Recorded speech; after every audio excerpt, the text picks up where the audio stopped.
ప్రత్యేకంగా ఈనాడు ఓ ప్రజాసేవకుడు ఎలా ఉండాలి,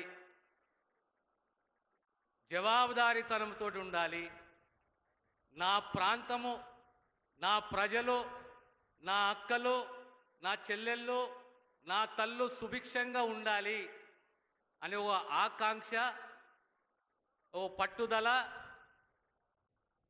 అలాంటి నాయకుణ్ణి కొడంగల్ ప్రజలు ఎన్నుకోవడము మీ అదృష్టము, మీకు సేవ చేయడము, మీరు వారి ముఖ్యమంత్రి చేయడము తెలంగాణ ప్రజల అదృష్టం అని చెప్పి ఈరోజు నేను ముఖ్యమంత్రి గారితో అంటున్నా. మీ యొక్క ఈ కమిట్మెంటు, ఈ సేవా దృక్పథము, ఈ దార్శనికత్వము కొడంగల్ ఒక ఆదర్శ నియోజకవర్గంగా నిలిచిపోవాలి. ఒక మెడికల్ కాలేజు, ఒక గవర్నమెంట్ హాస్పిటల్, ఒక ఎంసీహెచ్, ఒక ఇంజనీరింగ్ కళాశాల, ఒక లిఫ్ట్ ఇరిగేషను, దానికి తోడు నా పిల్లలు పౌష్టిక ఆహారాన్ని పిల్లలకు అందియాలి. ఈ ప్రాంతంలో అక్షయ్ పాత్ర లాంటి ఒక సేవా సంఘము మనకు మన పిల్లలకు టిఫినే కానీ మధ్యాహ్న భోజనమే కానీ అందియాలి. ఆ ఆలోచన రావాలంటే అది చాలా గొప్ప విషయం అనే విషయాన్ని మీకు సవినయంగా తెలియజేస్తున్నాను. ప్రత్యేకంగా సమాజంలో మార్పు రావాలి అంటే మన పిల్లలు విద్యావంతులు, విద్యాధికులు కావాలి, తరకశక్తి పెరగాలి, ఆలోచన విధానంలో మార్పు రావాలి. అందులో ప్రధానంగా ఆడపిల్ల చదువుకోవాలి. ఆడపిల్ల చదువుకుంటే ఓ తల్లిగా, ఓ బిడ్డగా, ఒక కోడలుగా, ఒక భార్యగా తన వంతు బాధ్యతతోటి సంసారాన్ని దిప్పుతుంది.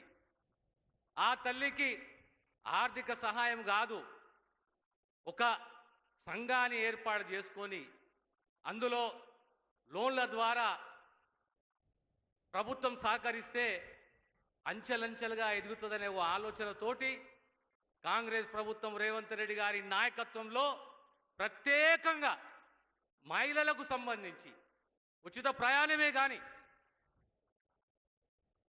గ్యాస్ సిలిండరే కానీ, మహిళా సంఘాలకు రకరకాల పథకాలే కానీ, ఆర్టీసీ బస్సులే కానీ, చివరకు పెట్రోల్ బంకులు ప్రతి దాంట్లో మిమ్మల్ని భాగ్యస్వామ్యం చేసి ఈరోజు మనం సారా పండుగ చేసుకుంటాం. చీర ద్వారా ప్రతి ఒక్క తెలంగాణ బిడ్డకు సుమారు 500 రూపాయల చక్కటి క్వాలిటీతో కూడిన చీరని ఇలా కాంగ్రెస్ ప్రభుత్వం రేవంత్ రెడ్డి గారు మీ కొడుకో, మీ పెద్ద కొడుకో, మనందరికీ దార్శనికుడు, ఇవాళ ప్రతి ఒక్క మహిళకు ఇవాళ ఆ చీర అందియాలన్న దృక్పథంతో ఓ మహా ఉన్నత కార్యక్రమాన్ని చేపట్టిన మా ముఖ్యమంత్రి గారికి హృదయపూర్వక ధన్యవాదాలు తెలియజేస్తూ, ఎక్కువ సమయం తీసుకోకుండా మళ్ళీ ఒక మాట అంటాను. మీరు అదృష్టవంతులు, ఇలాంటి నాయకుని మీరు ఎన్నుకున్నారు. ఇలాంటి నాయకుడు దార్శనికత్వం వహించడము, రేపొద్దున మా ప్రాంతాలలో మేము కూడా ఇదే రకంగా మా ప్రాంతాలకు సేవ చేస్తాము వారి ఆశీస్సులతో చెప్పేసి సవినయంగా తెలియజేస్తూ నేను సెలవు తీసుకుంటాను. గౌరవ మంత్రివర్యులు దామోదర రాజనరసింహ గారికి ధన్యవాదాలు తెలియజేస్తూ, మనం ఎంతో కాలం నుంచి ఎదురు చూస్తున్నటువంటి మన గౌరవ ముఖ్యమంత్రి రేవంత్ రెడ్డి గారు